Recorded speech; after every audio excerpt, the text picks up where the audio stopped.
We're back with some Pixel P.I.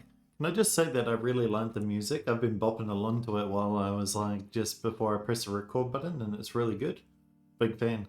Anyway, let's have a look at these clues, shall we? Okay, we've got. Looks like he is a victim of this case. At a first glance, this looks like a suicide, but I'm sure it's not that simple. Okay. Danta was a surgeon and ex-employee from the Zeus Health Alliance Hospital in St. Remy. He was found dead in his bedroom on March 13th with a gun in his hand. The cause of death was a gunshot wound to the chest. Okay. Selena is Danton's ex-wife and is the person who discovered his body. And a Danton's testimony. I scheduled her for the procedure at our facility. The Zeus Alliance Hospital. Her insurance was with the Zeus House, and my office ran the pre-authorization as standard procedure, so approved without order. All the paperwork was in order. I tried everything I could do. Breathe with the surgery. I tried reasoning with the hospital administration. I tried threatening to quit. Tried to sneak her in, but nothing worked. Okay, so this might be about his wife there. I bet I knew who it was after this guy, but still I haven't been able to recover any of my memories since working up. Okay, so let's ask for name. The other things that I think are immediately relevant is about her husband, right? Name. Let's turn off capitals. Occupation. H. Relationship to the victim. I'm Danton's ex-wife. We were on good terms. Danton's occupation. When was the last time you saw the victim? Okay. What else? What can you tell me about the... here we go. Okay. When I went to Danton's apartment to check on him, he didn't answer, so I used the key to let myself in. The first thing I noticed were 2 cups of coffee on the table. Made me think he was hanging out with someone else. I found Denton dead on his bedroom with a gun in his hand. I was shocked, so it took me a while to understand what I was seeing. I called the police immediately after composing myself. I waited with Danton until the police arrived. Okay. What did you do on the day of the incident? So your movements prior to Danton's death. There we go. The time of Danton's death, I was at home. I live a few miles away. In the apartment's complex group chat, they were talking about hearing a gunshot. I asked Danton about it, and he never answered. So, fearing the worst, I decided to go there personally. And these two, I reckon, they're probably about the evidence that we just received. A crime weapon. A gun was found in the victim's right hand. Forensics revealed that the gun was fired recently, and the victim's hand had gunpowder residues. On Danton's coffee table, the police found 2 cups of coffee, one half full and the other empty. According to forensics, both cups were served around midnight, and the only fingerprints found on the cups were Danton's. This is the famous hologram tattoo. Is this your daddy, Ethan? I guess so. Why do you ask? Never mind. Let's just see what he has to say. Tony is a private detective who introduces himself as a hologram detective. It was hired by Danton to investigate the Zeus Health Alliance group and find evidence of alleged corruption. And did we get anything more? I went to speak with my patient. She was pale and visibly shaken, and that's when she told me about her late husband's debts in the collection agency. Her husband killed himself a few years earlier, and according to some debt collectors, he owed them that money that he allegedly took for gambling. They expected her to pay for his debts, but she declined to do so, and they kept insisting since then. Okay. What about Zeus Health Alliance? What can you tell me about Zeus Health Alliance? I'm going to ask her first, and then I'll ask him. Oh, Leon's? No. So she doesn't know anything about it. I'm going to guess that they asked him Health Alliance. Okay. Why were you hired by Danton? Well, Danton was aware of my pristine reputation in helping the police with some high-profile cases, so naturally he thought I would be the best fit for fighting Dort against his ex-employers. Name? My name is Tony, but you may know me as the hologram detective. What did you do on the 18th? I was at home asleep at the time of the incident. Okay.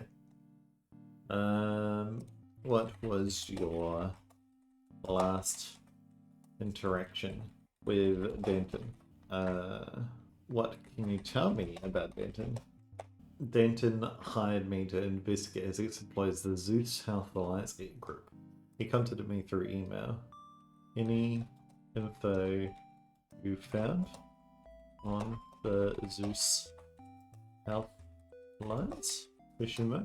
Thirdly, I discovered that the Zeus Health Alliance fired Denton for emotional instability and professional decline.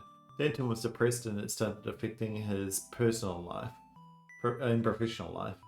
After Denton was fired, he tried finding an angle to get back at the Zeus group and get some money out of them, which is why he hired me to find dirt on them. Of course, there was no dirt to be found about the Zeus House Alliance, so I had to tell that to Denton. Alright, let's ask about why did you divorce with Denton? Denton was acting distant for a while and I suspected he was hiding something from me. When I confronted him, he told me he was going through something that he couldn't share with me, and that it will be better if we separated. To this day, I'm trying to understand what I did wrong. Did you hear about the Zeus Health Alliance? No. Okay. Let's have a look at these clues. Email. I need a PI from denton.md.2358@email.com. Hello, my name is Denton. I'm a surgeon who has been working in the hospital for the Zeus Health Alliance group in St. Remy. I was able to obtain sensitive information about this group, evidence of illegal activities. I plan to collect more evidence to give everything to a trustworthy journalist, but I have reasons to believe they know I'm after them and they want to stop me in any way possible. For that reason, I'm looking to hire a brave PI who is willing to continue this investigation if anything happens to me. Okay, okay, so he already had evidence, but you said that you couldn't find anything. Alright, well, let's ask your age while we're here. I'm 52 years old. And then occupation. I'm a private detective. Okay. I was home asleep at the time of the incident. I'm gonna guess that you weren't Montfrere. I'm gonna guess that you weren't. What did they saw at the time? Okay. Did you witness about Barrington working with him? What else can I ask about, like, what you saw? Did you meet Barrington prior to the incident? He contacted me through email. Yeah, that's true. Okay. And relationship to the victim. Why were you asleep? Wasn't it like the middle of the day? Well, Denton was aware of my pristine language, so naturally thought I'd be the best fit for fighting dirt against his ex-employers. Okay. What cases have you helped the police with? Did you plan to meet with Denton? Anything else you can tell me about the victim? It's clear to me that Denton killed himself. Denton was depressed and his attempt to get back at his ex-employees failed. Denton was taking very hardcore drugs as indicated by the concentration of fentanyl found on his blood by the toxicology team. The shot that killed Denton was fired at 12:07 AM, a time by when he was alone. But why would Denton make 2 coffees if he planned on killing himself? The coffee cups are a red herring. Sorry to have to break it to you. The rest of the evidence all point to him being alone at the time of his death. He was definitely alone at 12:07 AM as shown by the security footage of his apartment door, which is the only way in and out of the apartment as corroborated by his ex-wife and the police. Any thoughts on his ex-wife? Really? Okay. Let's have a look at the clues. Denton's testimony. On the morning of the scheduled surgery, I had a commotion in the hospital's lobby. Administrations were turning her away. The pre-authorization, which we had a printed confirmation for, had been internally revoked overnight. The assistant assured her policy as being an administrative hold pending verification of benefits, which has been denied access to the hospital. She said that they called her 2 days before, You'll find that there's a problem with your insurance when you show up for your surgery. Pay us what you owe and the problem will go away. So she got denied with the insurance. Security footage of Denton's building entrance from the day of the murder, the first 25 minutes of the day. At 12:07, a gunshot is heard at the recording. At 12:22, Celine is seen entering. And the toxicology report found a concentration of fentanyl in Denton's system of 1.2 ng milligram, consistent with recreational use. Denton's hair sample did not contain any traces of fentanyl, indicating that he was not a regular user. Okay, so he didn't use it regularly, but he was using it. Okay. Can you tell me? Okay.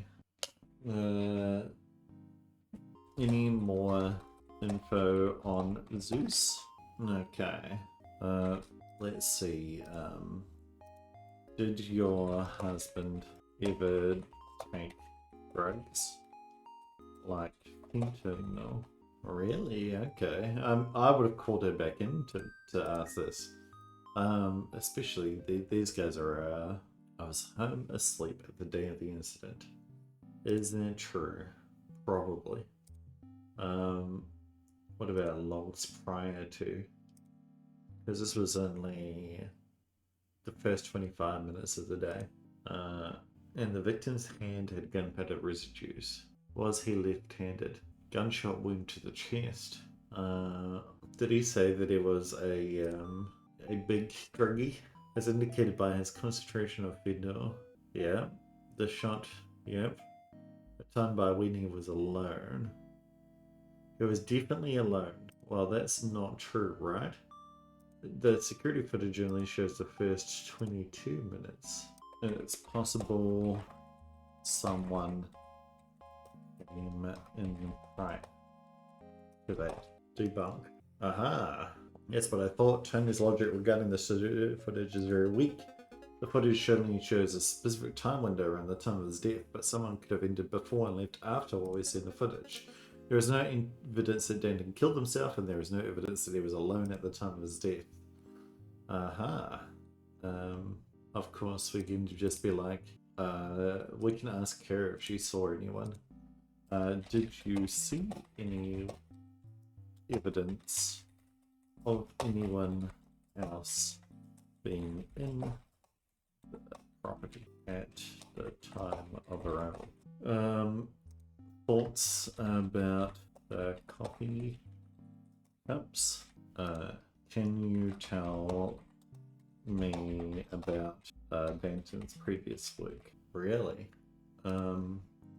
What happened when the police arrived? Did you notice anything unusual in the property? Perhaps at the time you were waiting for the coppers? No, okay. Alrighty. What's the accusation of response? Accusation response. Okay, so we need to dispute her. In the apartment's complex group chat, they were talking about hearing a gunshot. I asked Danton about it and he never answered. Okay. I was at home. I live a few miles away. But you arrived like, how long did it take you to drive to the scene? The first thing I noticed were 2 cups of coffee on the table. Let's do this. Wasn't it like... So the gunshot was heard here, right? It only took her, what, like 15 minutes? Only took 15 minutes to arrive? Okay. Enough time to get to the scene. Especially if she has to go up floors and things like that, right? No, okay. Well, let's go back to talking with Tony. And let's say there is no evidence that he was alone at the time. Surely someone could have been there. No, okay. Alright, let's get a little hint, shall we? We should debunk Tony's statement of Denton being alone at the time of his death. Haven't I already done that? The time by which he was Okay. Alright. Then there were 2 coffee cups out, which clearly shows he had, or was expecting a guest. There we go. Alrighty. I certainly think this Tony guy is not that bright. The accounts of coffee showed that Denton was not alone around the midnight. Should not be dismissed so easily. Okay, what did we get? Okay.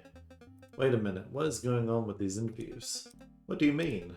We have this guy that fits the modus operandi of the hologram detective, sending in his robot to you to facilitate a holographic conference between him and the police. With this guy Tony, who says he is the hologram detective, but had a normal in-person interview at the police station. What is going on here? This is not Tony. Let's say, is your name Tony? I am aware of an individual named Tony who attempts to impersonate me. No relationship with him, and his preferred efforts are not a significant concern. Alright. Can you tell us your name? I prefer to keep my identity and my personal life private. Okay, makes sense. Okay. Any thoughts on what was it called? I want to say Atlas, but it's not Atlas, is it? It's some other Greek thing. Zeus. Any thoughts on that? Zeus healthcare? Okay. My investigation reveals that the Zeus Health Alliance operates as a component of a larger secret society known as the Network, which has numerous interests within the black market. Access to the services provided by the Zeus Health Alliance is restricted exclusively to members of the network. This practice is illicit, despite their attempts to operate within supposed legal loopholes. In accordance with my agreement with Danton, I forwarded all relevant evidence to you immediately upon learning of Danton's death. Hope this time the evidence doesn't get accidentally deleted. Any info about Danton's death? Based on my interaction with Danton, I do not believe he was suicidal. Clearly, his death was not self-inflicted, but rather that he was eliminated by the network. Thoughts on two? Were you on scene at time? Is that why? Any struggles with depression or drug addiction? No, I meant with Danton. Did you meet Danton? I was contacted by Danton to investigate the Zeus Health Alliance. Danton initially contacted me by email, but I was not familiar with him prior to our communications regarding this investigation. What did you do on the night of the incident? Really? Okay. I'm surprised about that.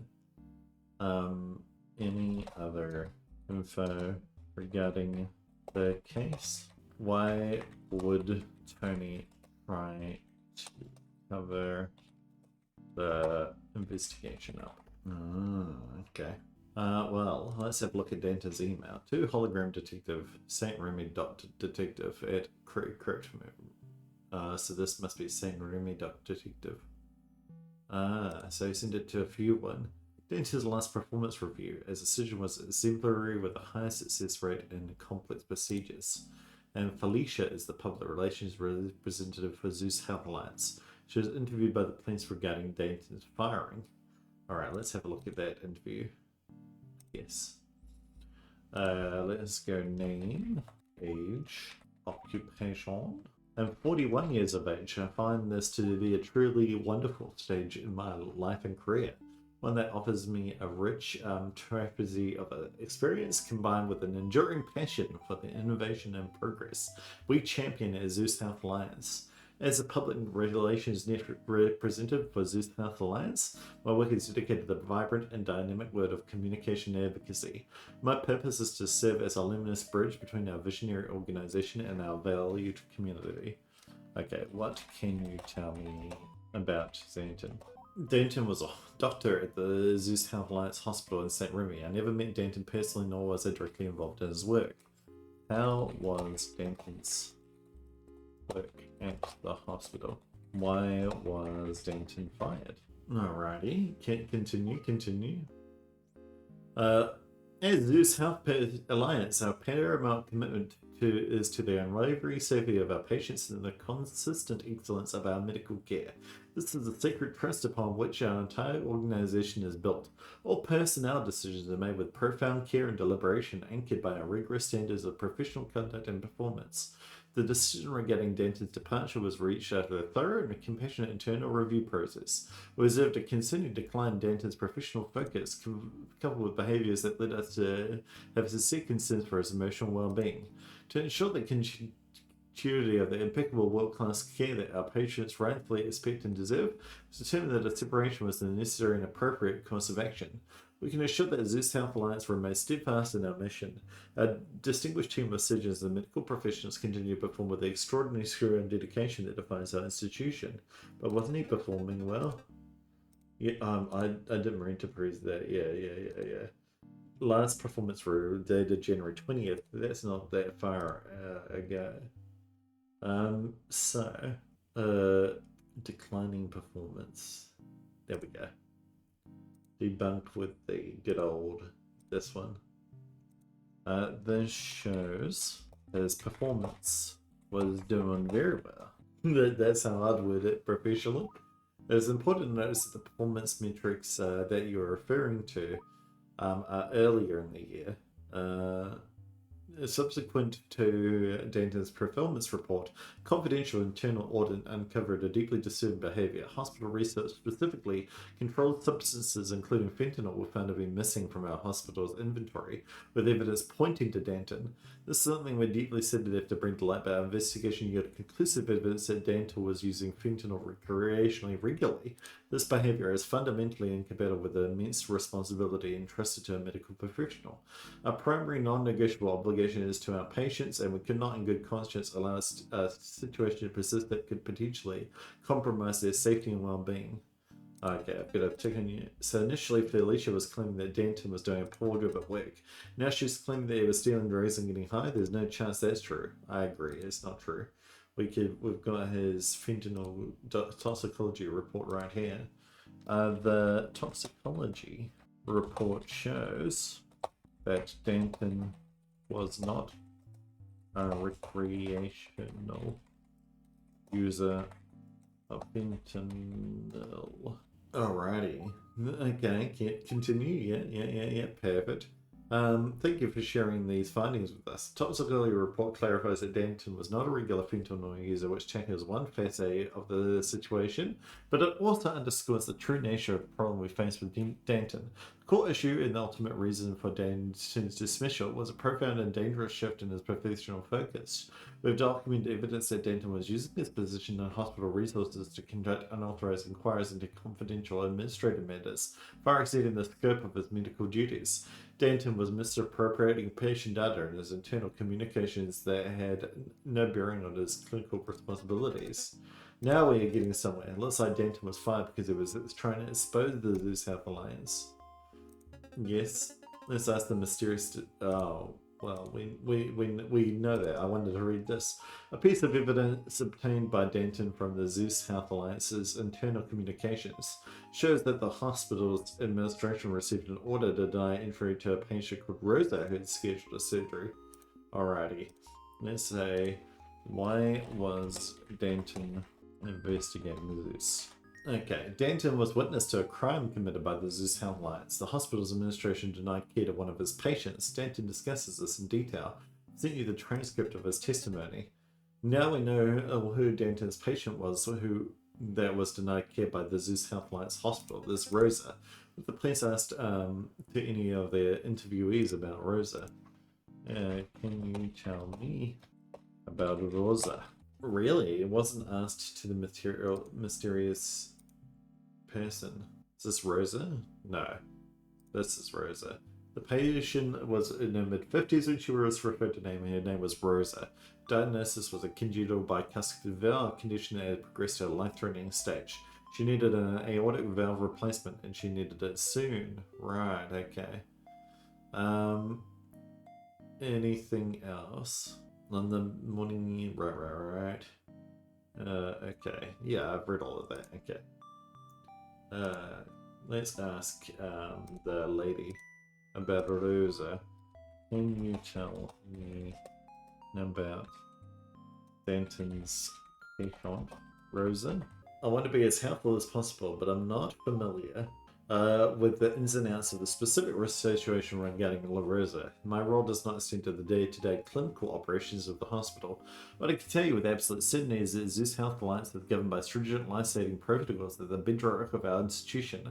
The utmost faith in our frontline medical staff, and I assure you that these protocols are always followed meticulously, as they always are. That said, the information I've been briefed on pertains specifically to the internal security matter and the clear-cut professional misconduct that led to Danton's termination. Okay, Rose's case is unrelated to Danton's termination, and I believe addressing it as such would provide the most clarity for everyone involved. That is untrue, obviously. Danton was working. There we go. This shows that Danton received, the hospital received a deny entry for one Danton's patients. Debunk. Alrighty, well, I'll debunk this with this then. Danton's testimony shows that he wanted to operate on Rosa but was denied. Really? Okay. Okay, what he can do is to give the believer a misfund protocols. Okay, what can you tell me about these protocols? Denton was misappropriating patient data. Alrighty. Misappropriating patient data. How did he... Alright, let's have a look at here, shall we? Okay. So nothing too exciting. Let's see if he talked to her. Did you, in the testimony, did you hear more or find out more about why Rosa was denied? Denton, okay. Any information on Rosa's husband? Because Rosa's husband was also Rosa's case is unrelated to Denton's termination. That's what I was trying to do. Okay. I tried everything. Okay. Danton tried to proceed with Rose's surgery, but was not allowed by hospital administration. This is why he investigated. There we go. No, a different clue. Okay. A different clue, eh? Danton was Rosa received the hospital received a deny entry for Rosa who wanted. Okay, I'm gonna just put like this. This clearly shows that Danton was wanting to operate on Rosa, but the treatment was denied at the debunk. What? Is there any more hints? That Rosa's case is unrelated. We can use internal communications evidence to contradict you, Gillian. That's what I was trying to do. Internal communications. The hospital received order to deny entry to Rosa, one of Danton's patients. This links a different... Danton and Rosa were hospital denied? Really? And I believe addressing it as such. Okay, can I get another hint? Yeah. We can use the internal communication to debunk a claim. Ins and outs of the situation. Mike Rose's case, and I believe it is such. The fact, the contents of the internal communications were deleted show an attempt to hide the deleted internal communications obtained by Danton Rosa. You've showed an interesting summary of a supposed internal conversation involving the hospital's administration, but without the missing conversation, contents of the conversation, I won't be able to tell you if it's genuine or fabricated. Looks like that was the end of the police investigation with Felicia. What a shame. I know, it is a shame, isn't it?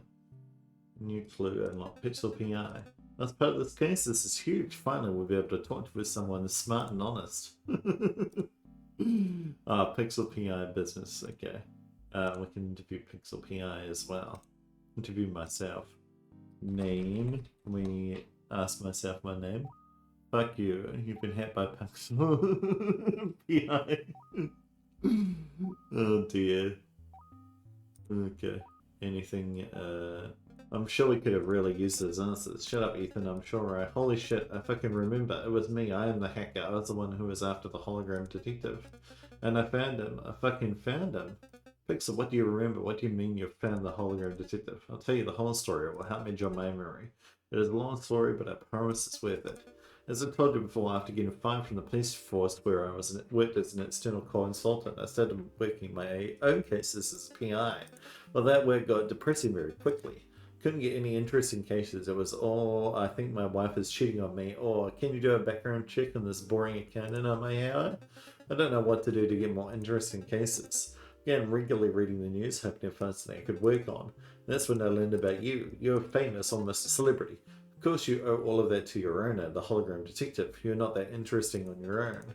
Every other day there was some news article about the mysterious hologram detective and his robot, how great he is, how he's helping the police solve cases even though they are corrupt and don't want the cases solved, how he's a genius detective, how no one knows who he is even though the whole criminal world is after him, blah blah blah. I was not impressed. The cases he solved were not that hard. He would just find some random clue that police missed or connect some obvious dots that the police were glossing over for some reason, and the media would go crazy about how brilliant he is. And also I thought, there is no way that this guy is a saint. Didn't buy his whole shtick. I thought he would for sure had just some hidden agenda that he himself was dirty. I thought I could be a better detective than this guy. I am a better detective than this guy. But how to show the world that I was better than him? Then it occurred to me, so everyone is talking about how no one knows who the hologram detective is. So if I'm the one who unmasks him and show him that he isn't the hero he pretends to be, that will prove that I am better than him. But why? Why did you think he was dirty? Because my experience, the guys who put so much effort into showing how good they are usually turned out to be the worst of them. Either way, I was determined to find him, but I had almost nothing to go off of.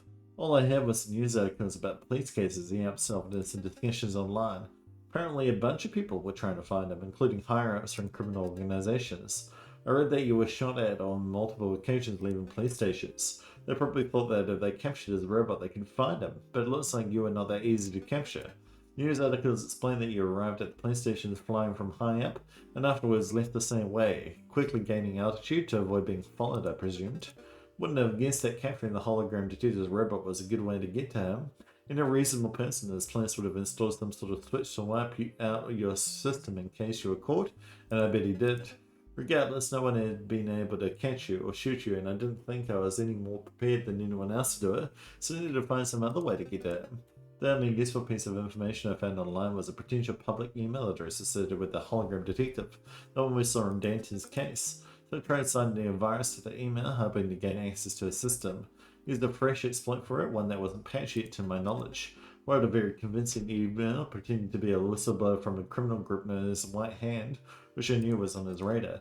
For some reason, the exploit never triggered and the email never got a reply. It's either smarter than I thought and he wasn't using this email, but either way, that was a dead end and I had no other lead. But I wasn't going to give up that easily. My sole goal in life became finding him. Went through every single news article about him, every single thread online, every single police case he appeared interested in. This guy was super careful. Nothing ever leaked about him or his personal life. Nothing at all. Went through every single word of his that the police recorded, looking for something that would narrow down his location or his identity. Mention of any person or place or something. But there truly was nothing there. He was extremely secretive with his identity and very successful at hiding it. To think outside the box to catch him. Of the cases he was participating in provided no clue about him, what about the cases he wasn't trying to help? through every single police case looking for cases related to criminal organizations. And I did find a pattern. Detective Norwood, she got assigned plenty of cases related to criminal organizations, but the hologram detective was never involved in any of her cases. So I looked into her, and it was bad. Her dad is openly a member of the network, the secret society. Her dad is also friends with their boss, the president's captain, who hired her and who assigned her to all those cases. I suspect he is also a member of the network, but if he is more subtle about it. Concluded that the hologram detective knew that Detective Norwood was dirty. And that's why he never got involved in any of her cases. Or at least he never got involved in any of her cases publicly. These cases were very important to anyone fighting against criminal organizations, so there was no way that the hologram detective was going to miss out on them. So I looked into all the offices in that precinct. On the surface, there was no connection between any of them and the hologram detective, but I was sure that there had to be something. I took the trouble of painstakingly hacking all of their personal devices. It wasn't easy. I was fishing them one by one, but someone soon caught on, and the captain made the security guy give a talk to the entire precinct about phishing and how to avoid it, so I had to be more creative with the remaining ones. Eventually found what I was looking for though. Officer Miles, one of the officers in that precinct, had a private email correspondent with someone who claimed to be a pro bono consulting detective who wanted to help Miles with his cases. Throughout these email exchanges, Miles and this consulting detective developed a good relationship, sharing information about these cases back and forth.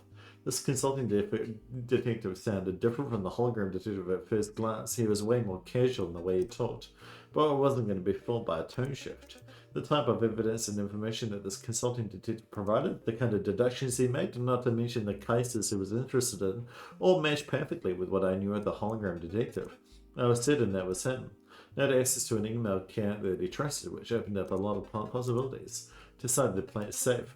I'd send him an undetectable virus, even if that limited what I could get out of it. Pretended to be Miles sending him some information out of a case. This time it worked. The virus added a single script to his email account that would send me a copy of every email I received and sent from that account. It was undetectable, it didn't do anything to his system, it just silently sent me copies of his emails. Got nothing up front since he systematically deleted every email after reading it, but all I had to do was wait for the new ones. Soon enough messages started coming in and out. I learned a lot reading these exchanges. Every single contact through that account was some form of informant, no clients, no associates, no personal stuff. Seemed like that particular email account's sole purpose was to exchange information. Learned a lot about St. Remy's criminal organizations, but believe it or not a lot about the hologram detective himself. I was able to piece together a few things though. Whatever the hell he is trying to accomplish, this is his full-time job. He is always available and always on top of things. He is very well connected, and that would be true even if he had no connections beyond those email contacts. But evidently he did. But the most important piece of information learned to help catch him was that he often wanted to know where and when certain people would meet. That made me think he intended to spy on those meetings one way or another. So I thought that if I spied one of those meetings myself, I might be able to understand more about how it works. Around that time, the hologram detective was interested in Hayden, an illegal arms dealer from the network who was caught scamming his clients and was planning to flee the country. Hayden was meeting a guy called Ignacio, who was supposed to give him a fake passport to escape, but who, unbeknownst to Hayden, was part of the network as well. It's not clear to me what Ignacio was going to do with Hayden, or why the hologram detective was interested in that meeting, but I thought it was as good an opportunity as any. The meeting was to take place at 8 p.m. at an abandoned hotel downtown. My plan was to get there early, find somewhere to hide, and see what happened, I guess. That sounds very dangerous. Weren't you scared? You have no idea how scared I was. I did not want to go, but I said to myself, you are a PI. You need to get used to getting yourself into scary situations, otherwise you'll get nowhere. There is literally a crazy thing to say to yourself. I agree with you now, but at the moment I was in a different headspace and that made sense to me. So I got myself to the block where the hotel was. It was a pretty sketchy neighborhood and it was dark already, so everything seemed scarier. Near the entrance of the hotel, there was a homeless person lying down. I was worried he could get caught in the crossfire, so I went down, so I decided to warn him. I approached him and told him it was dangerous to be around here, but he didn't react. I got closer, worried that he was passed out. He smelled like piss, puke, and alcohol, but he was breathing, so I shook him a little bit to try and get his attention. I don't get it. Why were you so worried about them? Are homeless people always in dangerous situations? It's nice that you cared about them, but are you like that with every single homeless person you encounter? Actually, I am. I really encounter one, so I'm not desensitized to them like I assume a lot of people are. So if I think I can help them, I will try to. This person didn't want my help and grunted and waved his arm to tell me to go away, so I went past him toward the hotel entrance. When I approached the entrance, I heard a noise coming from the homeless person. I turned around. He was standing there, looking at me menacingly. I panicked at that moment. I wanted to run away, but I was frozen in place. Get out of here, he grunted at me. I turned to face the hotel entrance, determined to continue with my plan, thinking that if I was out of his sight, he would leave me alone, but he quickly approached me and grabbed me by my shoulders. I told you to get out, he murmured. I punched him in the stomach as hard as I could, making him release me and take a step back as he regained his breath. I watched him as he reached for his chest, worrying that he may be having a heart attack or something. Before I could react, I heard a gunshot and shattering glass come from behind me. Once again, I froze in place, but the homeless man grabbed my arm again, running away from the hotel, dragging me with him. We were running for a while. At some point, he released me, and I continued running my own way, not looking back at him. It took me embarrassingly long to realize what had just happened. The homeless man was the hologram detective, and he saved my life. You can't be serious. How on earth did you jump to that conclusion? It's simple, really. First, that man was clearly pretending to be a homeless person. Went from passed out drunk to ill composed and scary to heroic in a matter of seconds when the occasion called for it. The man smelled like death and was lying down in the middle of a sketchy neighborhood, but he was incredibly strong and alert and fast. That makes no sense. So to be someone who purposely wanted to be there, and considering the meeting that was about to take place, I found it hard to believe that I had nothing to do with that. So it was either one of the two people who were supposed to be at the meeting, which actually makes no sense at face value considering how things played out, or it was someone trying to spy on that meeting. Furthermore, I think that the gunshot I heard was a faint sound triggered by the hologram detective. The timing of him touching his chest and the gunshot were too perfect to be a coincidence. I think he had to set up some sort of device that he could activate with a trigger hidden in his chest that would make a loud noise and break a nearby window to create a distraction or an excuse in case he needed to escape. There was a moment when I began to think that maybe he wasn't a bad guy. He interrupted his operation to make sure I was safe, and I think that was sweet of him. When I realized the homeless person was like the hologram detective, I retraced my steps, hoping to bump into him, but it was too late. Went home. I had a lot to think about. For a while, I just kept reading through the new incoming and outgoing emails, thinking about my next move. My image on this person kept changing the more I read. I was becoming convinced that he was actually doing good stuff. No longer intended to expose him. At a certain point, I was just trying to get to know him better. Wanted to help him. I began working the cases we were unable to solve. It was very obvious when he was stuck. He began fishing his contacts for anything. Sometimes I was seeing things he couldn't see, so I was able to better understand where to look for leads and using my hacking skills obtain the final pieces of the puzzles. And so I did. In a single afternoon, I put my final nails in the coffins of two different cases they had been trying to solve for weeks. Just needed to find the best way to show him what I could do. I wanted to impress him. A mischievous idea began to form in my head. It would show him what I was capable of, potentially obtain a lot of information about him, while also giving him a taste of his own medicine. I just needed to get access to his computer, which at that point was no different from hacking any other system. The emails that I had to gave me times and places was likely to be at, so I just needed to follow his movements with the city's security cameras until I narrowed down his location enough to allow me to triangulate his digital footprints by sending test signals to his email account to find his exact location. I triggered a final exploit leveraging the existing script I had on his email account to gain access to his computer. I was in. Most of his data was encrypted, but I didn't learn based on the kind of software he uses in his project files. That was into robotics and surveillance. Designed and built you as well as other gadgets that I presume he used in his detective work. Regardless of what I found out about him, I was ready to confront him. I waited until I knew he was on his computer and I took control of the projector on his computer. I projected myself as a hologram right in front of him and introduced myself. I'm Pixel P.I, nice to meet you. He looked concerned, like he was trying to process how fucked he was and if he could do anything about it. He didn't say anything. I proceeded to present my evidence on the cases he was working on, explaining what he was missing and why and how I'd figured it out. He still wasn't talking but was pale and it looked like he was about to start crying. Felt really bad. I wasn't expecting that reaction. I think I was half expecting him to have some sort of clever comeback, like he was actually expecting me to find him at some measured place for that. I said, I'm sorry, I see you weren't prepared for this. Let me assure you, I'm not going to leak any of what I learned about you. It's fine. I was still just sitting there, sweat dripping down his face, not saying a word. He was just sitting there. I realized at this point this was not the right approach. It was a fun gimmick, mimicking his style operating as a hologram, but he was too afraid to preach the homage. Can you say something, please? Now I feel really bad, I asked him. He suddenly reacted, unplugging his computer, shutting me out of his system. After that, he stopped using the email account I had access to. He left his headquarters and stopped helping the police with their cases. Looking him up online right now, I can see that he's still gone. No news about him at all after that happened. Geez, now I feel really sad. I assumed he'd eventually come back, but it looked like he didn't.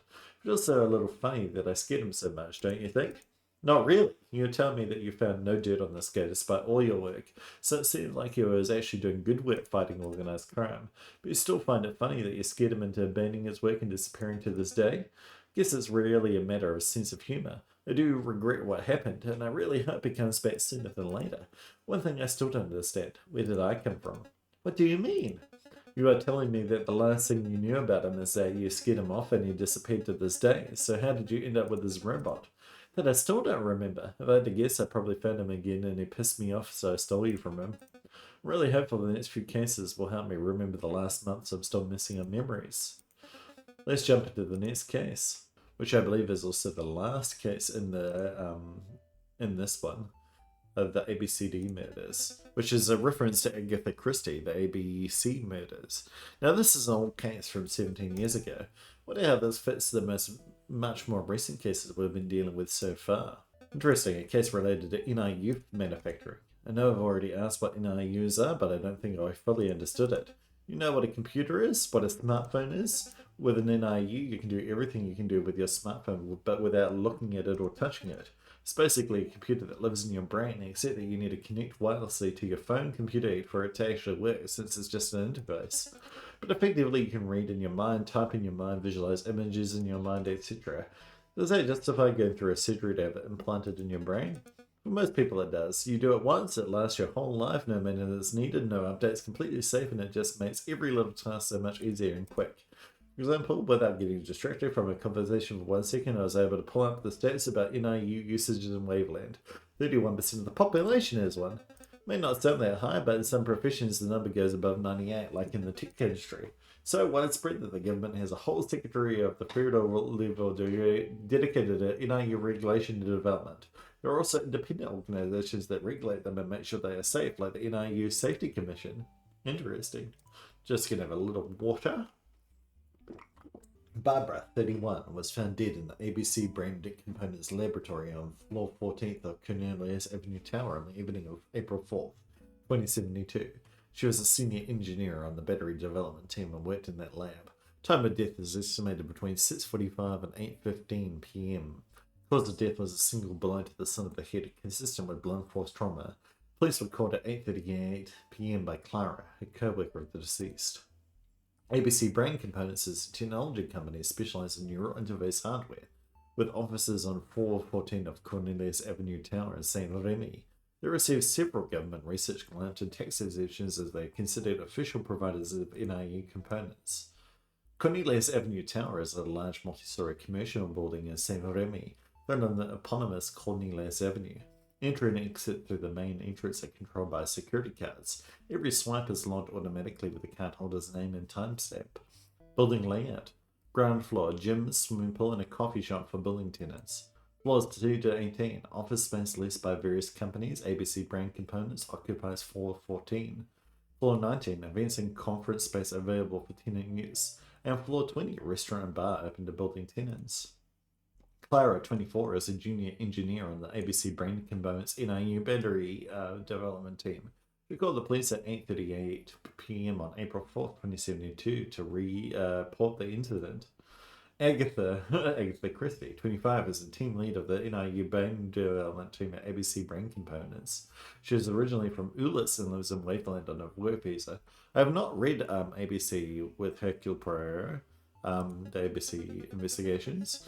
And once again, an unsolved case it was saying. Dane was the main suspect, but they didn't find anything to charge him. I just know of it. Dane, 24, is an IT administrator at ABC Brain Components, responsible for security updates in the company's systems, including the machines in the lab. Is the main suspect for the crime, but it was not charged. The ABC debating commerce engineering team led by Agatha is developing a new NIU battery design that reduces manufacturing costs by up to 36% without affecting durability and while meeting the biocompatibility and contamination thresholds required for implant certification. If you want me to recommend an Agatha Christie book, I reckon And Then There Were None, really, really good. I also really like The Matter on the Orient Express, of course. Death on the Nile. Fantastic books. The contamination threshold limits how much of the battery's own materials can leach into surrounding brain tissue. Setting it means the device is unsafe to implant.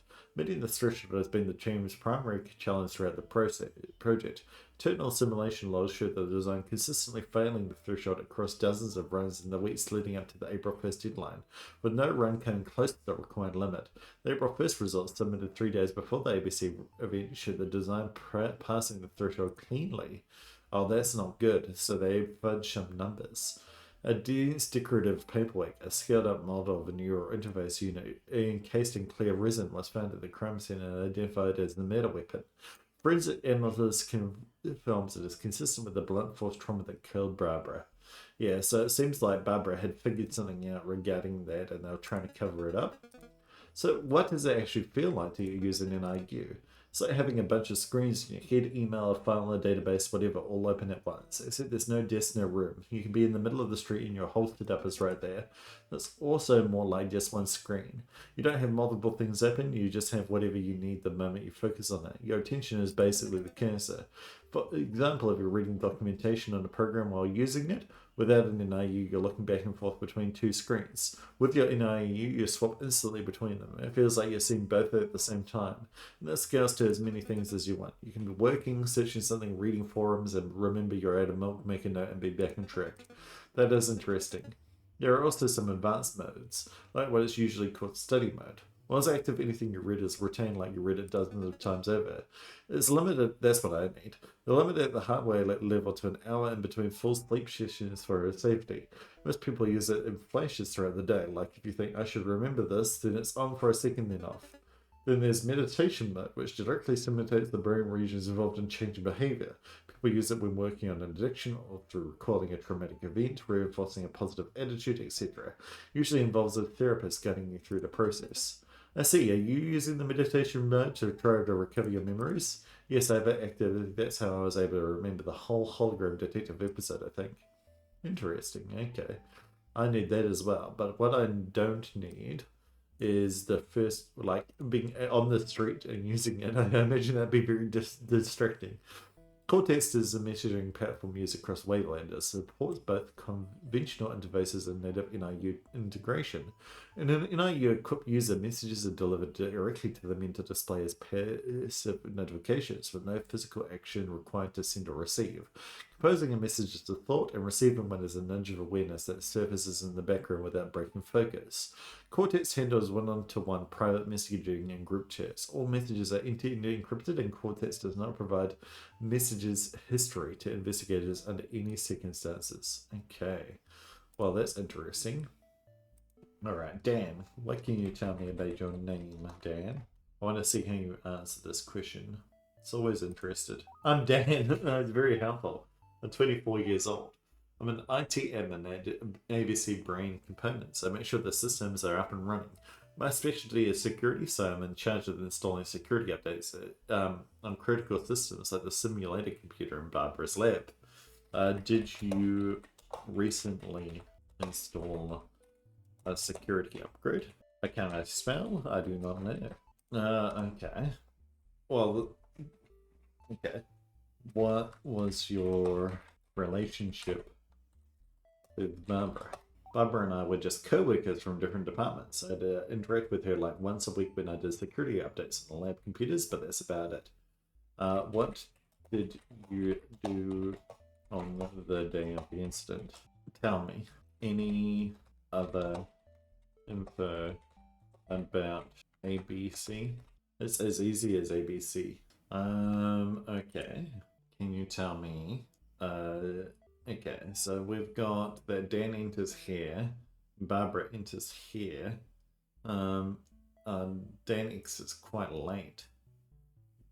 Dan only enters and exits once. Agatha exits, Agatha enters. What's Agatha doing all this day? A bug report by Dan on January 8th. Dan noted that any user with admin privileges in the ABC Brain Components Floor Access system can delete log entries, including an entire day's record, without the deletion being recorded anywhere. No audit trail is created for who performed the deletion or when. The record was reviewed and assigned low severity. Low severity. The rationale given: Cornelius Avenue Tower's main entrance log independently records every entry and exit through the front door. Cross-referencing that with the list of employees holding floor access accounts provides a reasonable approximation of floor traffic. The floor log was considered redundant from a security standpoint. The certificate was deprioritized and unresolved by the time of the incident. I mean, that's not true though. It should be more important. A small ceramic flower pot kept on the lab desk was found shitted on the floor at the crime scene. The break is consistent with it having been knocked off the desk during a physical alteration. The fact that this is the only broken item found at the scene suggests a struggle that was limited in scope and duration. So she died on the evening of April 4th. You doing on April 4th? I worked late today, so I was at the office at the time of the incident. When I finished, I went straight home. I didn't go to the lab at all today since the computers there were up to date with security updates, so I had no idea what happened in there. Dan's alibi isn't super strong, but he says he didn't go to the lab that night because the lab machines were already updated. Should keep that in mind. When were the lab computers last updated? Alright, I see that we've got a new interview as well with Clara. Okay, I'm a junior engineer. Okay, it's perfect. Can you tell me about April 4th? What occurred today? I'm just gonna say this now. I was at the building's gym on the first floor about 6:30 to 8:30. Okay. I was working out at the gym while I waited for Dan to message me when he finished work so we could leave together. It was around 8:30 I checked my work notifications that Barbara had sent me a message, so I went back up to the lab to talk to her, and that's when I found her body and called the police. Okay. If what Clara says is true, then she wouldn't have been at the lab when Barbara was killed. We can confirm it or debunk it would help us a lot in the case. Also, she was waiting at the gym for Dan to message her when he left work. She ended up going to the lab herself. It's a little bit suspicious considering what happened in the lab. We should ask her a follow-up about this. Why did you go to the lab rather than messaging Barbara? Why go back up to the lab? Okay. Did you enter the lab at any point prior to finding the body? I was at the building's gym on the first floor from about 6:30. Let's have a look at this clues. Building access logs. 6:30. Okay. That could be. Can I ask what you did prior? What did you do prior to 6:30? What happened when you first entered the building? Well, that's not when you entered the building at like way earlier. You entered at 9:31 a.m. You entered the building at 9:30. Right. Well, I want to know what happened at 9:30, you know? We also got more clues. Team group chat just presented the better result of the event. Everyone is super thrilled. Good work, Jules. Agatha, are you sure those results are accurate? I want to review the design. Heading to the lab. Clara, I've been going through the design. I know what you did. Come to the lab right now. Agatha, we need to talk urgently. Please come down. Stop what you're doing up there. Clara, what did I do now? Okay, so we can find out that Clara did something. Maybe delete the logs. Today my visa application to go to work in Waveling got approved. This is everything I ever wanted. Be able to send money back to help my sister and her baby. I'll be able to start my own life, maybe have my own family there. This is why I decided to start this journal. I will write short notes daily on eventful or interesting things that happen to me. Promotions, making friends, work progress, etc. Agatha put me in charge of the new junior developer joining the team, Clara. I guess I should be thankful for the opportunity. I'm having a hard time with Clara. Don't know how to make her focus on work, and she doesn't seem to care. I give her a task, simple task that I offer help with them if she don't get stuck, but nothing. She does seem to like to do research and does it okay, but that is only 10% of the job. I think Dan from our team might be into me. Always smiles when I say hi to him, and is always eager to talk to me when I have the opportunity. Would I go on a date with him if he asked me? I don't know. I would be really nervous and awkward. Another dude from Ulyss that I had met here had to go back to Ulyss after getting fired and not being able to renew his visa. Don't know what to do. I'm scared that may be me any day. Clara's began dating Dan from AT. They were holding hands in the lab when I got in, and Clara told me not to tell anyone. But I'm worried I might get in trouble if I don't say something. According to company rules, I am partially responsible for any unreported office romance that I became aware of. Claras were very upset about me reporting their relationship, but they wouldn't do it themselves, so I had no choice. Dan now asks if I didn't know exist, doesn't even say hi or wave back. It brings back memory from Ulyss, but I have more important things to care about. Agatha keeps making these ridiculous promises to her higher-ups about a project. She generally seems to know what she is doing, but we are in a constant state of emergency to reach those insane goals. Worried about what will happen when we are not able to deliver. Today's HR session with Clara went surprisingly well. She had my point of view on the issues we were having, and she seems to have resonated with that promise to do better moving forward. I believe it when I see it, but it's a start at least. We're supposed to have the results ready this Friday, and we still haven't been able to reduce the contamination to below the acceptable limit with our current approach. Not even close. I'm almost certain we will have nothing to show by the deadline. Clara shared in our team chat a way to cheat the test results. I'm so disappointed. If anyone finds out we even discussed that, we would all be fired. Glad Agatha was on my side, shutting it down instantly. She isn't always afraid to bend the rules. Okay. Can you tell me about your relationship with Dan? Let's ask about Dan first. Dan and I are together as a couple and been dating for about 9 months. Your relationship with Barbara. We and Barbara were co-workers on the same team. We were on good terms. I really cared about it. I mean, that's untrue, right? A former HR document reporting the workplace relationship between Clara and Dan to HR is required by company policy for workplace relationships involving colleagues across departments. Document uses Barbara's name as a reporting party and lists both Clara and Dan by name, and a formal performance report compiled by Barbara and submitted to HR. Documents Clara repeated failures to meet deadlines and deliver on assigned tasks over the preceding months, with specific dates and examples. As a result of the report, Clara was placed into stricter workplace conditions, including mandatory weekly one-on-one check-ins with Barbara supervised by HR, reduced home office days, and was forbidden for talking with Dan during his work hours. Not on a good term, according to the meeting with HR and her breaking you and Dan debunk. I was really angry with Barbara for the report she wrote about my performance, but that was months ago. We have made amends since then. I'm doing much better at my job now. We are actually on good terms with Barbara, or I should say were. I can't believe she's gone. Okay. Any info on ABC? ABC stands for ABC Brain Components. Well, what does the ABC and ABC stand for? Does it stand for ABC Brain Components, ABC Brain Components, ABC Brain Components, etc.? Alright. Let's ask them about NIUs, I guess. Can you tell me about NIUs? NIU. No. Okay. Well, we probably need to... Let's have a look at stuff. Occupational, eh? Thoughts about the NIU battery. What was working at ABC like? There we go. No. Any thoughts on working for Barbara? Thoughts about Agatha? Agatha was your boss. I really look up to Agatha. She's a genius. I don't know if we are friends, but we are friendly.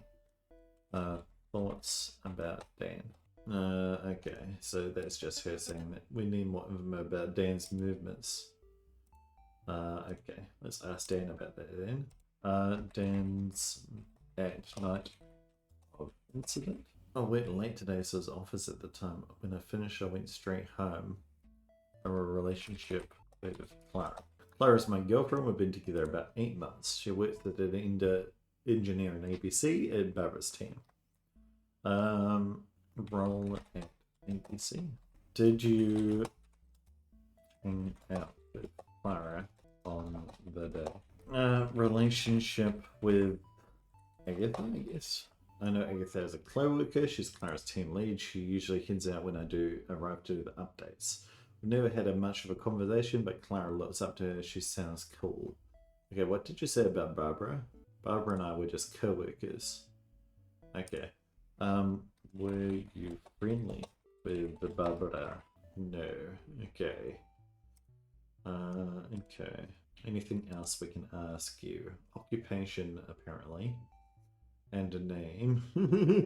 But we've already asked his name. Okay. Location. Relationship to other participants. Okay. Relationship to Dan. You are Dan. Okay. Let's get another hint, shall we? Okay. What did Dan do on the April 4th? Dan must have gone to the lab after I leave for the din. He still had to update the lab's computer. Really? That's different to what Dan said. Head to the gym. I'll wait for you there. Let me know when you're done and we can leave together. Sounds good. Still need to update your computer in the lab. Is anyone in there right now? No, Agatha's at the event and Barbara hasn't come in yet. Thanks, I'll message you when I'm heading out. You still at work? Where are you? Okay. Well, let's go to Dan and dispute him in saying that he did not go to the lab. Because of this. You said in Cortex that you went to the lab. On the day, you told Clara you were going to the lab on the date of the incident to perform security updates. There we go. Hopefully. What? I can't believe Clara's flaming me. Alrighty. There's a lot. Oh my god. You're just yapping, my friend. Yapping. Was she trying to flame me for the beginning? Oh my god, I'm so stupid and I fell right into the flames. Well, why would Clara do this to me?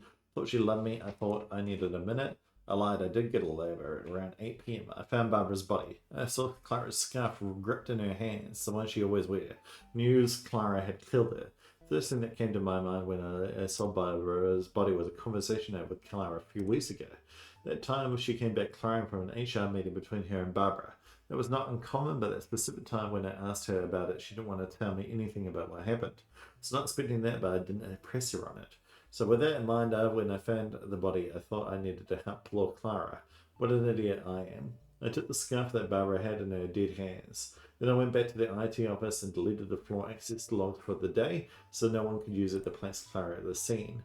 When I went home and I disposed of the scarf in my clothes, I had Barbara's blood them on a dumpster on my way there. Okay, is this the scarf? Scarf recovered from a dumpster on Dan's home, retrieved based on his tip. Laboratory analysis confirms the presence of Barbara's blood. Dan identified it as belonging to Clara. Dan was seen leaving the lab on the ABC floor with the bloody scar peeking out of his pocket. Ooh, interesting. Let's have a look at we can ask Agatha about the events. I'm Agatha, I'm 25 years old and I'm the team lead even of the NIU's battery development team at ABC Brain Components. Tell me about ABC. Give me info, please, Agatha. ABC stands for ABC Brain Components. It's a recursive acronym. A stands for ABC itself, yeah. It is a recursive acronym, indeed. More relationship with, what's her name? Barbara. Barbara and I had an amazing work relationship. I had a lot of respect for her. She was the only one that could keep up with my pace and she was a perfect addition to the team. Relationship with Dan. What was the other lady's name as well? I've forgotten. Dan is from IT. He handles security updates in the lab machines. I don't know much about him, besides the fact that he's dating Clara. Relationship with Clara. Apparently I cannot type again. There we go. Clara is our junior engineer. I haven't socialized with her outside of work, but we get along well enough. Okay, thoughts on... Actually, what did you do on April 4th? At the time of the incident, I was in the building up at the company event on the events floor. Can you give me information on this company event? I wanted more info, but that's fine. Let's have a look. Accounts from witnesses that were in different places in the building at the time of the incident. Time frames were not accurate. Different accounts at the same event differing by up to half an hour. Clara was seen at the office at around 6:30 p.m. Clara was seen by a few people on the building's gym during 6:30 and 8:30 p.m. Although notably, no one can confirm if she was there the whole time. Dale was seen multiple times around the office during the evening and leaving the office in a hurry around 8:30. Agatha was briefly seen at the ABC floor around 7 p.m. No one else with access to the lab left the ABC event taking place upstairs that evening until around 8 p.m. And Barbara was seen at the office around 6:30. Oh well, didn't expect to read you about string computing in a murder case. String computing is a theoretical paradigm shift in computing. It will make every existing computer architecture obsolete overnight. And Agatha did a PhD on phonic up conversion for delivering energy to materials in non-equilibrium quantum states. It's not standard material science. I pretend I know what any of those words mean. Dear. And string computing is a theoretical computing paradigm based on string physics. Rather than storing information in bits or qubits, it uses the vibrational states of fundamental strings as described by string theory to represent and manipulate data. A single particle can encode vastly more information than any classical or quantum bit, making string computing theoretically orders of magnitude more powerful than any existing computing technology. Now, they were working on some kind of thingamajig, right? They were working on a battery, NIU battery. Can you tell me about the NIU battery ABC was working on? That was what the event was on about as well, wasn't it? It was to unveil the NIU battery. We're working on a new NIU battery design that will cut manufacturing costs by 36%. It just presented the latest results of the NIU battery project at the ABC event. Everyone was very impressed with the results. What changed with the battery testing prior to the event? Because it, like, the battery effed up. You know anything about string computing? I'm going to guess that's... Oh, no, okay. What was Barbara working on prior to her death? That just brings that to the NIU battery design. Can you tell me why you entered the lab around 7 p.m? No, apparently not. Did you ever leave the event? Oh, an encryption layer was removed, eh? Okay. I just presented the latest results. Did anything happen at the event? How was the battery testing prior to the event? Really? Okay. Let's have a look. Occupation. Role in the project challenges. Okay. Role in the project. I lead the NIU battery team. I just deal with the managers and I do most of the actual design work. Project challenges. We had issue with HR regarding Dan, Barbara, and Clara. It was a nightmare. It slowed down the project a lot. Clara struggled with her tasks on the project and Barbara handled it very strictly. Then Clara started dating Dan from IT and things got even worse. Clara's performance got even worse. Barbara reported their relationship to HR, which caused a lot of conflict between them. And then Barbara filed a report about Clara's performance, which almost got her fired. Wow, okay, there was a lot that went on, wasn't there? Okay. Now let me just reread my clues. Agatha made a PhD about this stuff. This paper was rich with cleverity. Blah blah blah blah blah. Do I need to read this? Probably not. It's a lot of words. Ritually classified in 27 by the Wavelength government due to its contents relating to screen computing, which is considered a military risk. University of Ulis removed the paper from public access and restricted its distribution following formal diplomatic pressure from the Wavelength government. So this was regarding a doctoral dissertation. Can you tell me about your doctorate? You're I have an MSc in electrical engineering, a PhD in material science, and I'm just doing an exclusive MBA. What was the topic of your doctorate? Yeah, but that doesn't tell us. What were you doing the thing on? Thoughts on string computing. Seeing as you wrote a thingamajiggy about it, let's have a look at other things that we can ask. One more about our accommodation, apparently, occupation. What you saw on the day of the incident. There's still an encryption layer protecting this answer. Okay. Thoughts on the feature nightmares? Okay. Let's go back to Clara and Dan for a second. ABC. Okay, Clara, what do we have left to ask her? One, an occupation, current project. We were working on an improved NIU design. Okay. Battery design even. We were struggling to get the new design to pass the contamination threshold before the April 1st deadline. We had some really stressful weeks. It looked like we were not even close, but Agatha is a genius and she finally figured it out right in time. Okay, but Agatha said that you didn't figure it out. She was like, in her chit-chat logs, she was like, yo, I know what you did, right? And good work, girls. Agatha, are you sure those results are accurate? I want to review the design. Head to the lab. Clara, I've been going through the design. I know what you did. So maybe this shows that Barbara did not figure out the battery designs prior to her death. Debonk. No, not okay. Not yet. I was really angry. Right. And then there was something about her role in the team, right? Role in the project. What are you actually working on? And the junior engineering team, I mostly do literature review and documentation. I do very little actual design. What kind of literature review do you do? You do like reviewing some stuff. Can you tell me more about the business? Thoughts about NIUs?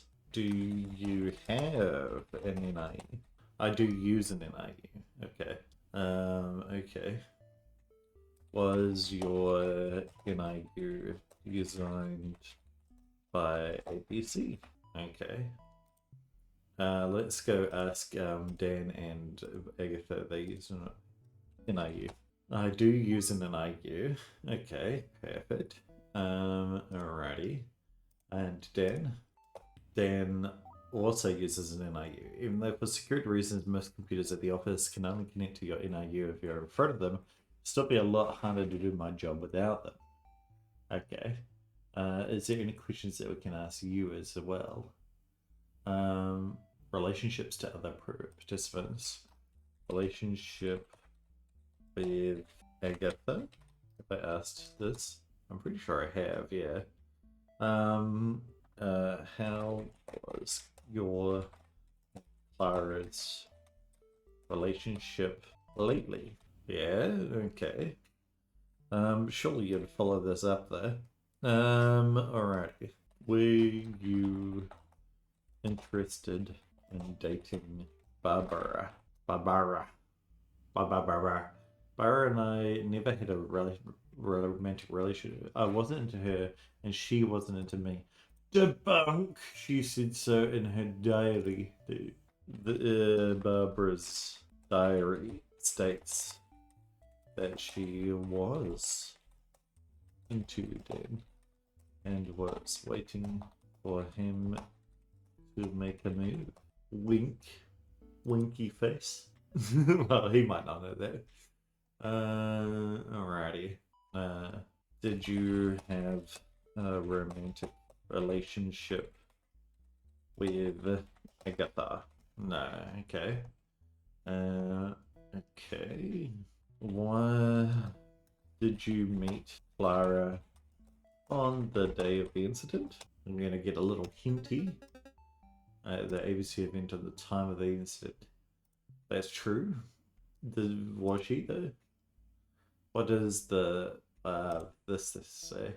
Gym, swimming pool, ABC brain components occupies floor 18, floor 19, events and conference space available for tenant use. Okay, and what does this say? Barbara said Clara was seen by a few people. Dan was seen. Agatha was seen briefly on the ABC floor around 7 p.m. No one else with access to the lab. Left the ABC event taking place upstairs that evening until around 8 p.m. And what else? Agatha exits, Agatha enters, Agatha exits. Okay, when was the actual event? No, that doesn't say. Maybe it says up here. The police were called. Okay, well, let's just debunk based on that, I guess. Debunk with the witness reports. You were seen at the lab during the event. What? At the time of the incident, I was in the building up at the company event on the events floor. So when was the company event on? Was it here? Network, right? Commonly as she, yep. Okay, entering unit routes, each route swipe. ABC components occupied floor 14 and then floor 18 is where the thingy was. Okay. She called the police. Okay. Yeah. Design passing the threshold cleanly. Okay. What changed in April 1st? April 4th is when the actual thingy happened. And this is when the date, you could like crash plugs. This was the, right. When was this? Clara to check the chess results, right. Just presented the battery results, okay. Yeah. And then, are you still here? Where are you? Okay, this is the bloody scarf. And then Clara was sent on at the office at around 6:30. Clara was sent for your food custody and left the office in a hurry around 8:30. Agatha was seen briefly at the ABC floor around 7 p.m. And then you were seen access to the lab left the ABC event taking place upstairs that evening until around 8 p.m. But when did the ABC event happen? Although she was okay. It wasn't in there. Okay. Let's say what time did the event start? I want to say, did you go to the NIU event? Really? Okay. When did you leave the building? I left work at around 8:30. Did you hurry out of the building? Did you do anything on the way home? Because I know that he dropped the scarf off on the way home. Really? Okay. Because he said somewhere in here that he dropped the scarf off. Okay. I get that. Okay. Did you go to the event yourself? No. Okay. Eloise, the sighting report. Yeah. Isn't that what I tried to do? You were seen at the lab during the event. There we go. during the event window. There we go. Debunk. Really?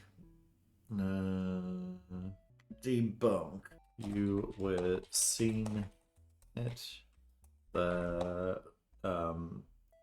lab at 7 p.m. while the event was on during the incident. Really? At the time of the incident, when did she die? She died. Barbara died between 6:45 and 8:15. Okay. Yeah. Let's just say, you were seen briefly on the ABC floor during the time of the incident. Debunk. At around 7 a.m., I did come down to grab a report from the lab. I saw Barbara when I came down from the event. Barbara was too busy, so we didn't talk. I just grabbed the report and went back up to the event. But Barbara had problems with the results you were announcing. Did she bring this up with you? Because when did she say in the core text, too busy to talk? That doesn't make sense. Yeah, I know. In the core text, she says, I want to read the results. 6:53. Clara, I've been going through the design. I know what you did. Come to lab right now. Agatha, we need to talk urgently. Please come down and stop what you're doing up there at 7. She said that she's too busy to talk. Debunk with the core text. Say, the Barbara messaged the group chat saying she needed to talk to you at 7 p.m. Why would she ignore you? Perhaps. Debunk. Apologies, you're correct. I did talk with Barbara. I'll tell you what happened. It all, oh. Yeah, okay. I've got it. Yeah, okay. Perfect. Thank you. I agree. Can you stop yapping? Oh dear. Okay. Perfect. Thank you. Okay. Apologies. You're correct. I did talk with Barbara. I'll tell you what happened. It all began when Barbara started working on my team at ABC Brain Components. Before that, it was all just me. I preferred working alone. I would come up with designs on how to improve the battery design. I present them to my superiors, so you usually were excited about them and were helping provide resources to research them. This is how the lab was born. I needed the advanced software required to design and test thoroughly my ideas, and at the end of the big computer that is now on the lab. Even though I always delivered on my deadlines, my superiors always insisted on hiring more engineers to join the team, thinking that would make the progress go smoother, but I didn't think that would be the case. I thought they would disrupt my flow, you know? But at some point it was no longer my choice and decided to hire Barbara. They had someone from my birthplace, Euless, thinking they would help with the integration, which may have been the case, I'm not sure. Turned out Barbara was actually pretty smart and we worked really well together. She was a documentation genius. She would perfectly organize and document our changes, making it very simple to keep track of what we were doing and being able to easily backtrack when things went wrong. She also was good at finding simple solutions that I wasn't able to see. Turned out that adding her to the team was a very good idea, but then I made a mistake that would probably follow me for the rest of the time. I added Clara to the team. Clara's uncle Gerald is one of the managers of ABC Brain Components, and he asked me to include Clara in the team as a favour, as she was having trouble getting a job. I thought it would benefit me to be owed a favour to by a higher-up such as yours, so I agreed. Put Barbara in charge of Clara, thinking that would be the least disrupting option. I'd be free to focus on the project. Worst case scenario, Barbara will have less time to help me, but I'll still be able to move the project forward. Well, that was not the case. Every day I would come in hoping to get some work done, and both of them will be waiting for me to mediate between some issues they had. Clara never adjusted to her workflow and was constantly distracted. She and Barbara would often get into screaming matches over these issues. Then there was some issue with Dan, and Barbara didn't like them dating. I don't know the details, I try to stay away from the drama, but Barbara escalated things which reported Clara to HR for dating Dan. Then HR was constantly pressing me to join their meetings to help with this issue. It was a headache and it never stopped. So I went to the lab earlier today and found Barbara there. She told me she was writing a new report against Clara about her performance that would probably get her fired.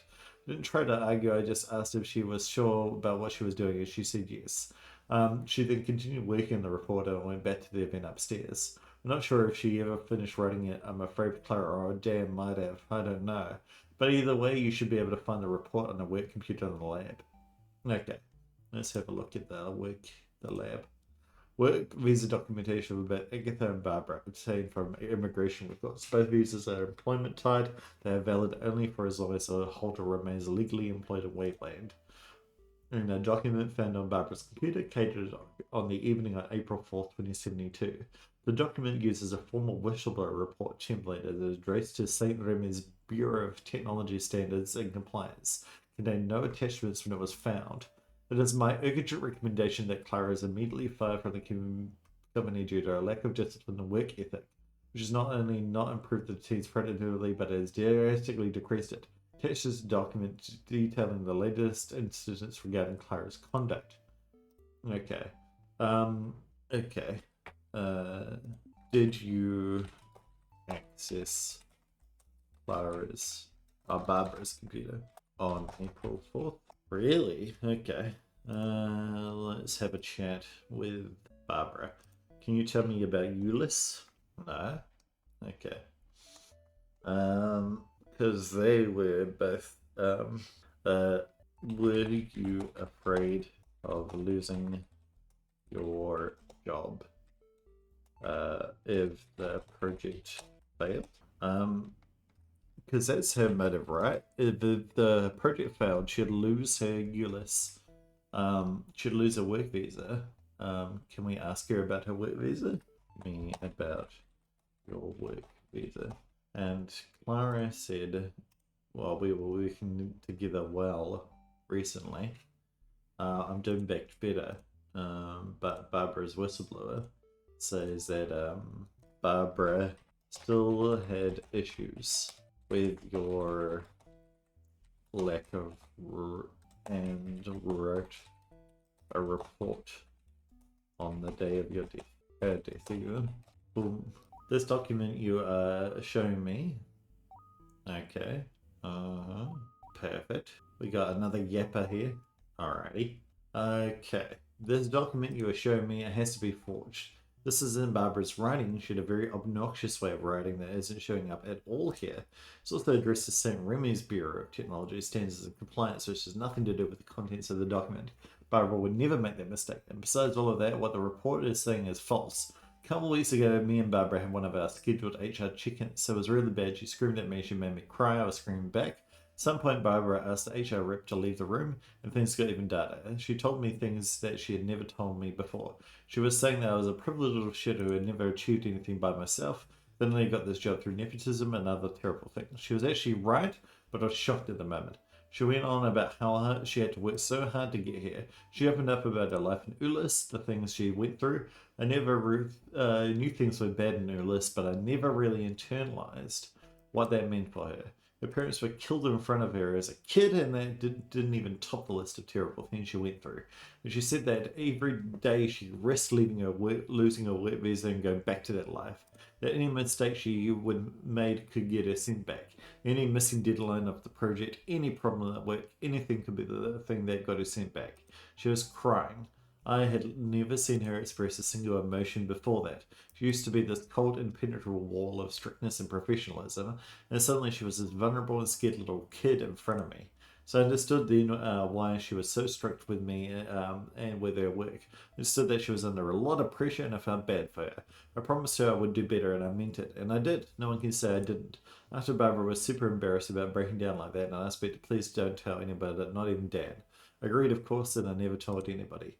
My work since then has been great. I have caused a lot of problems before, lost the group a lot of time, but I have done anything wrong since then.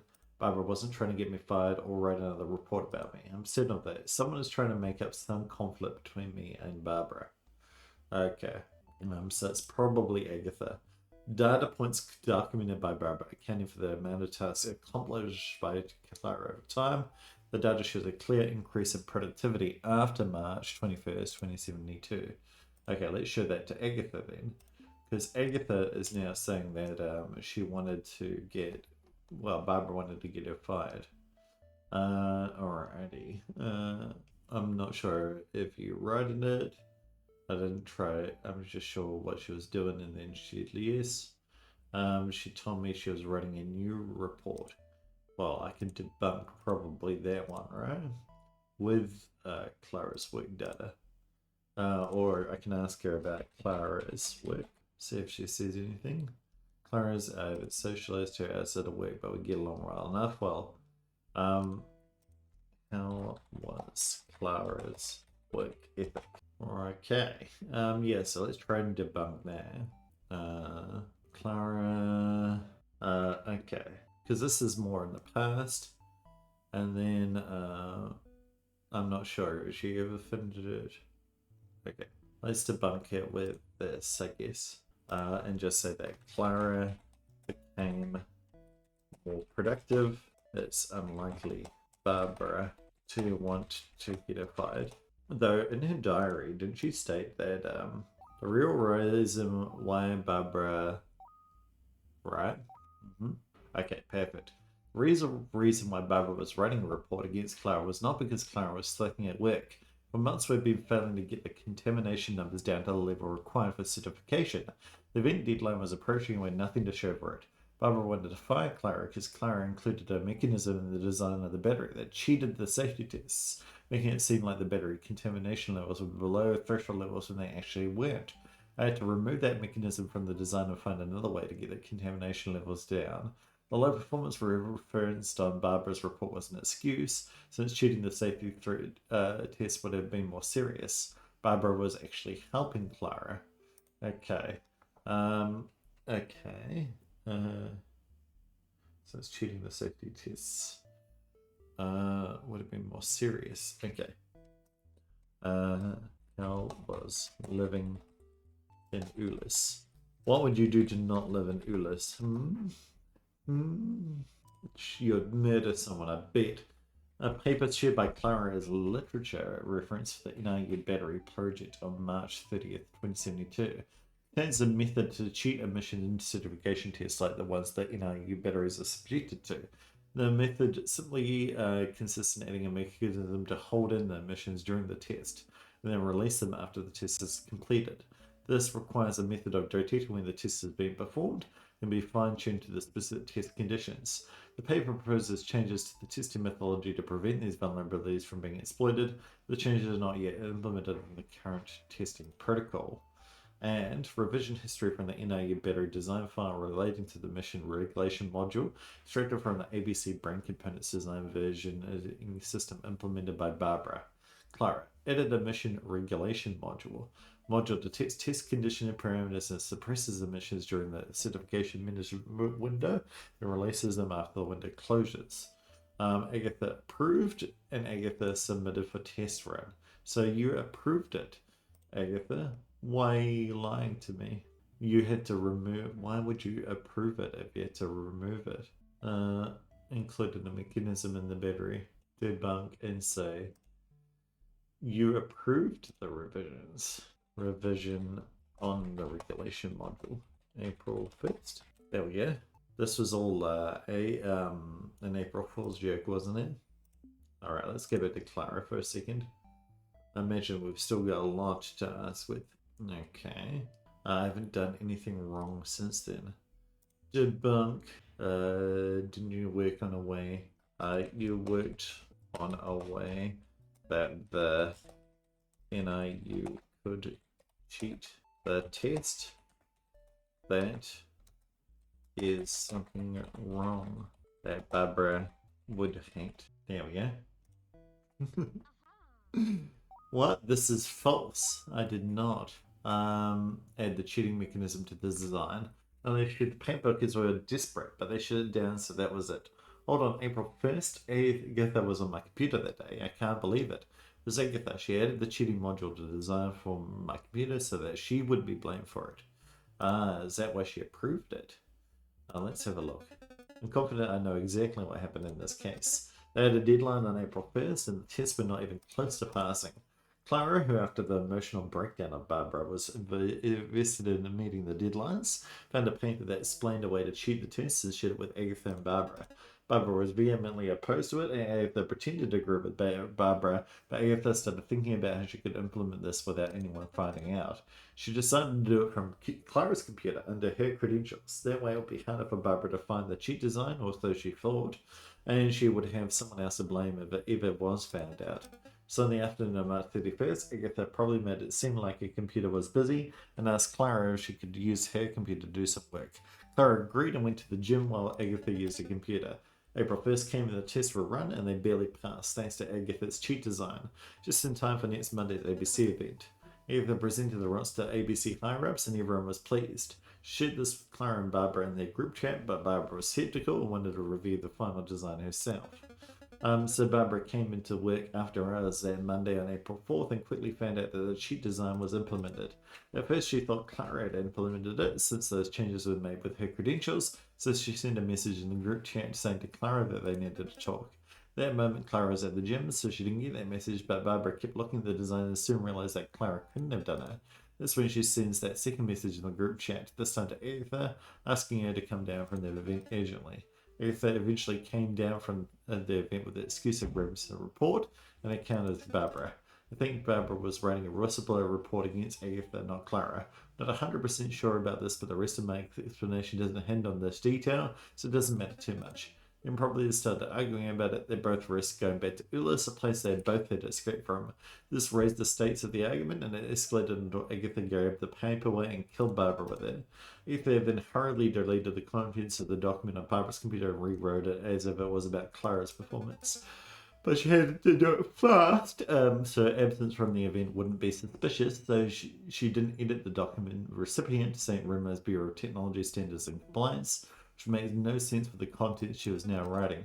Finally, she plunged Clara's scarf, which was on the lab as if Barbara was gripping it in her hands, and came back up to the event. So when Dan went to the lab an hour later to update the lab computer, he found Barbara's body in the scarf and thought Clara had killed her. Dan wasn't lying, he was just wrong. He did try to save Clara from being accused of murdering Barbara, so he took the scarf. Since he thought Clara was the killer, he assumed Clara had been on the floor, so deleted the floor entry logs. He didn't read the log entries too carefully since he was in a hurry to get rid of Clara's bloody scarf, but he would have realised Clara was never on the floor. Clara was on the gym, waiting for Dan to message her when he was going to leave for work. Of course, he never did message Clara since he probably was in a state of shock after finding Barbara's body and didn't know what to say to Clara. He just went home and disposed of the scarf, accidentally making himself the prime suspect in the case. Since Clara didn't know what Dan did, she had no problem in showing the police her and Dan's text messages, which actually contradicted Dan's alibi. So Dan, learning that Clara had shown these messages to police, thought Clara was framing him, as they made him seem guilty. So to summarize, Agatha killed Barbara because Barbara discovered Agatha had manipulated the test results, and Agatha tried to frame Clara for it, but Dan, thinking Clara was the killer, tried to predict her by messing with the evidence, which made him look guilty instead. I'm trying to understand how this case fits in the list of cases. At the moment, this case is an outlier. It's from 17 years ago. It doesn't seem to involve the network, the hologram detective, me, or any criminal organizations. Aha, look what I found. After Barbara's murder case, Agatha went on to be investigated multiple times in connection to the network. What is it? Nothing, sorry, my battery just got below 10%, but that isn't relevant now. It still lasts for hours, sorry for interrupting. I'll go recharge after we go through the next case, it's Petrol. That was super weird. Are you hiding something from me? Not at all, I'm just not used to, I don't know. Please go ahead, this is very interesting, Pixel. What else did you find? Ethan, obviously, figured out who Agatha was, or had recognized Agatha from something. I found that ABC Brain Components itself didn't exactly have a clean record after all this either. Their products kept failing safety standards and components kept going missing. Investigators think that the whole company was a front using their legitimate operation just to get the import licenses needed to manufacture the components, which they then sold in the black market. This explains why they hired people from Ulyss and probably other vulnerable reasons and kept them under that level of pressure, under tacit threat of deportation. What's going on in Ulyss is depressing, and people here taking advantage of that is so unfair. These guys don't care about anything. The way you work is amazing, Pixel. Are we done with this case? Yes, we can move on to the next one. Alrighty, well, let's finish it up. What was the final clue that we got? ABC Brain Computers. You still working at using my computer? No rush. No, I'm done. Thanks. We can say, oi, you used her computer. And you used Clara's computer, and they loaded the mechanism that cheated the safety tests. There we go. Debonk. Ah. Well, let's end it here. Alright, finish. Okay. To be continued. Case 5, Melody, will be out in 2026. Oh, that's close. Well, thank you so much for watching, guys. If you've enjoyed, make sure to like, comment, or subscribe. Thank you so much for the devs for giving me a code to this game. And thank you guys as well for supporting the channel. What I want to say is that this game is amazing. It's incredible, fantastic, and I'll be looking forward to the next case. Pick it up yourself if you haven't already. Cheers. Bye.